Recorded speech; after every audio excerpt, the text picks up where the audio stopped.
Although video game sales have increased steadily over the past 3 years, we can expect a reversal of this trend in the very near future. Okay, that sounds like that might be the conclusion. The first part of that is a concession. Although they've increased, we can expect a reversal in this trend in the very near future.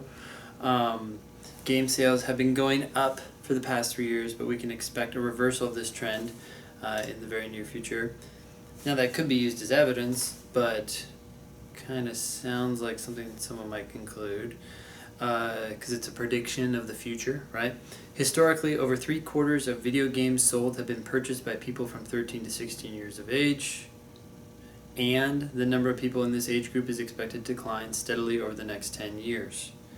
Notice that word "and." We have something, and then something. I'm actually going to put a comma here. When you have "and" in between two independent clauses, those two independent clauses are most likely premises. They don't have to be, but that's probably what they are. Now, it's more important to figure that out on the basis of the content here, and these seem to be two facts that are supporting the idea that video game sales are going to go down, or at least not steadily increase in the near future. So yes, the first part of the first sentence is a concession. The second part of the first sentence is the main conclusion. So we have concession,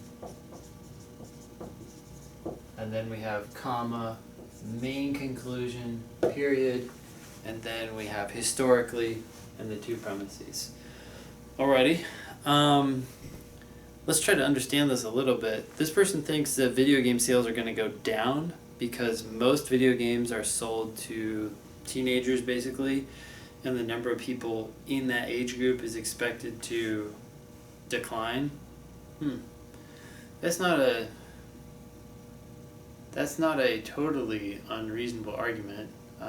Most of our sales go to this group that's going to get smaller.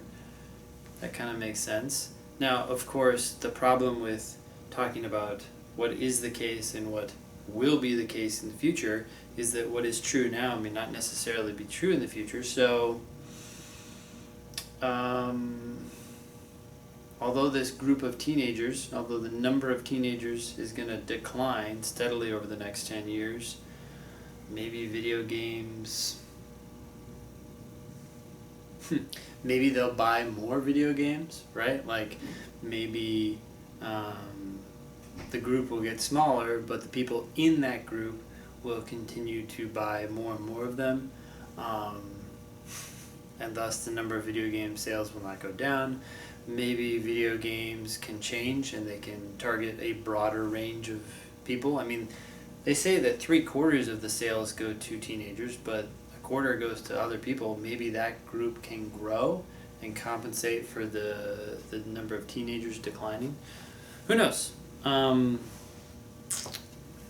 Bottom line, whenever you see an argument on the LSAT, you just want to try to figure out why it doesn't necessarily prove the conclusion. It might, but most of these arguments do not.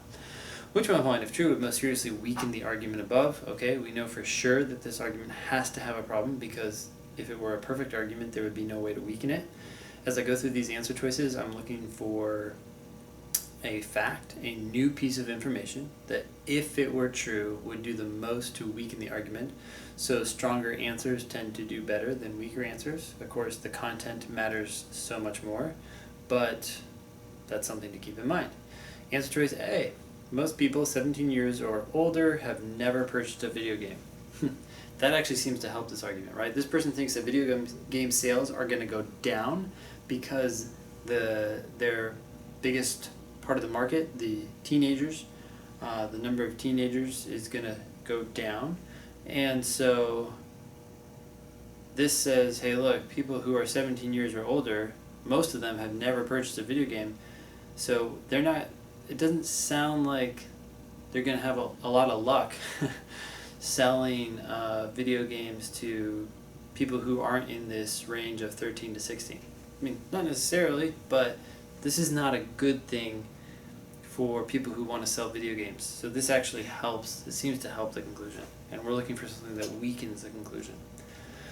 B, video game rentals have declined over the past 3 years. Video game rentals. If video game rentals have gone down, then maybe sales would go down too, right? I would imagine that they're pretty correlated. Then again, maybe they're the opposite, right? As rentals go down, sales go up, and vice versa. Who knows? We have no idea. So this answer is just not that good, and thus is out. C, new technology will undoubtedly make entirely new entertainment options available over the next 10 years. This is kind of tempting. It kind of is like, hey, if we have new technology, we'll make new entertainment options available. Maybe that will attract a larger audience, right? The problem with answer choice C is it doesn't talk about video games. It just says new technology will undoubtedly make new entertainment options available, as opposed to making video games better.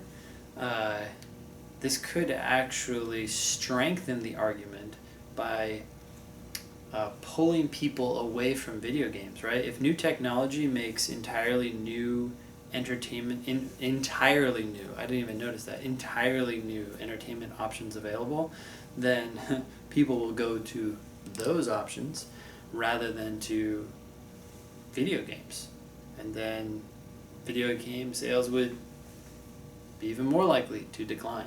So this is not good. C is out. D, the number of different types of video games available is unlikely to decrease in the near future. The number of different types. So you have a bunch of video games, and among video games you have a bunch of different kinds of video games. The number of different kinds of video games is not likely to go down. We don't really care about the number of kinds. We care about the total number. So you could have the number of different kinds not going down, but the total sales going down because the number of each kind that's sold decreases, right? Like if you have 10 different types of games and you're selling 100 each, well, okay, you've sold 1,000 games, but maybe we still have 10 different types of games, but the number sold goes down to like 50. Now you're only selling 500 games, and that's all we really care about. Okay, so D is out, better be E. Most of the people who have purchased video games over the past 3 years are over the age of 16. Oh, interesting. So they said historically, over 3/4 of video games sold have been purchased by people from 13 to 16. So, not even in the past 3 years, but just like over the long haul, most games have been sold to teenagers. And what answer choice E comes in and says is, yeah, but look at the last 3 years. In the last 3 years, most games have been purchased by people over the age of 16. If that's true, then we don't care that that age group is shrinking, because it seems like actually most games are going to a different age group, and we don't know whether that age group is shrinking or not. So this would most seriously weaken the argument. Would it destroy it? No. And that's not true for a lot of weakened questions. The correct answer doesn't prove the conclusion false. It just makes the conclusion less likely to be true, more so than the other 4 answers. And the 4 answers in this question were all useless or actually strengthen the argument. So answer choice E is correct.